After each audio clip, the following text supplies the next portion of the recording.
జన్మాంతర పుణ్య విశేషం ఉంటేనే ఈ జన్మలో శివారాధన యందు భస్మధారణ యందు ఆసక్తి కలుగుతుంది. దీనినే పరాశర ఉపపురాణంలో ఈ విధంగా చెప్పబడింది. అనేక జన్మ సిద్ధానాం శ్రౌత స్మార్తానువర్తినాం వేదోక్తేనైవ మార్గేణ త్రిపుండ్రోద్ధూలనే రతి.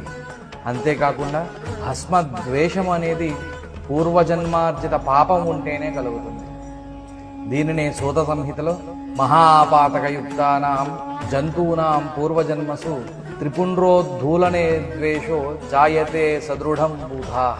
అంటే పూర్వజన్మలో పాపము చేసిన వారికి మాత్రమే భస్మధారణ యందు శివ ఆరాధన యందు ద్వేషం కలుగుతుంది.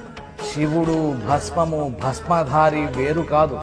శివుని యందు భస్మము యందు భస్మధారుల యందు ద్వేషము దూషణ ఎప్పుడూ చేయరాదు. ఇవి మహాపాతకములుగా చెప్పబడ్డాయి.